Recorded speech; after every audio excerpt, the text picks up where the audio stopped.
Hello বন্ধুরা, যেসব পরীক্ষার্থীরা 1 সেপ্টেম্বর মাদ্রাসা সার্ভিস কমিশনের গ্রুপ ডি পরীক্ষা দেবে তাদের উদ্দেশ্য বলছি। পরীক্ষা হবে আপনার 12টা থেকে। এমন টাইমে বাড়ি থেকে বার হবেন, রবিবার, গাড়ি ঘোড়া খুব কম থাকবে, অতএব অনেকটা অ্যাডভান্স হয়ে বার হয়ে যাবেন। পরীক্ষা হলে যেন 1-1.5 ঘন্টা আগে পৌঁছাতে পারেন। 1-1.5 ঘন্টা আগে পৌঁছালে কী হবে, টেনশান কম হবে, পরীক্ষার হলের পরিবেশের সাথে নিজেকে মানিয়ে নিতে সুবিধা হবে। এবার পরীক্ষা হলে গিয়ে দেখবেন আপনারা যখন পরীক্ষা শুরু হবে, প্রশ্নপত্র দেবে, সেখানে প্রশ্ন থাকতেছে 15 নম্বরের। 8 নাম্বার হচ্ছে ইংলিশ, 7 নাম্বার হচ্ছে ম্যাথ।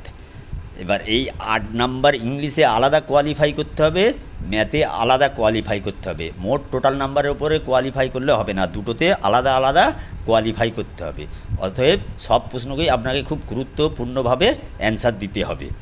এবার পরীক্ষা হলে যাওয়ার সময় আপনাকে কি কি নিয়ে যেতে হবে? পরীক্ষা হলে যাওয়ার সময় আপনাকে নিয়ে যেতে হবে গ্রুপ ডি পরীক্ষার অ্যাডমিট কার্ড, নিজের অরিজিনাল আধার কার্ড, বর্তমানে recent colour passport size photo, কালো বল পয়েন্ট পেন।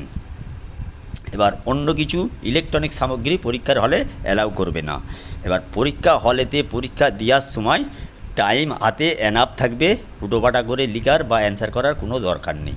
15 নম্বরের পরীক্ষা হচ্ছে, আপনি টাইম পাচ্ছেন 60 মিনিট। 60 মিনিট মানে 1 নম্বরে তাহলে আপনার পড়ছে 4 মিনিট। এবার ইংরাজি যদি 2 নম্বরে একটা প্রশ্ন থাকে তাহলে সেই হিসাবে 8 মিনিট টাইম পাচ্ছেন। 8 মিনিট টাইম লাগবে না, আপনার 2 মিনিটে হয়ে যাবে।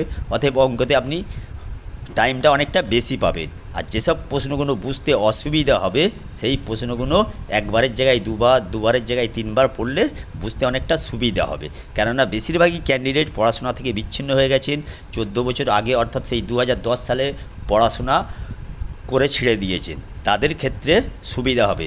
যেগুলো হয়তো জানা জিনিস হুটোপাটা করে আপনি করতে যাবেন, ভুল হয়ে যাবে, যে টাইম হয়তো কুলোবে না। টাইম কিন্তু এখানে অনেক আছে। 15 নম্বরে 1 ঘন্টা টাইম মানে কম্পিটিটিভ পরীক্ষায় অনেকটা টাইম। অতএব পরীক্ষা হলে ঠান্ডা মাথায় ধীর স্থিরভাবে পরীক্ষা দেবেন। আর পরীক্ষার হলে আশা করি আপনাদের সকলের ভালো পরীক্ষা হবে।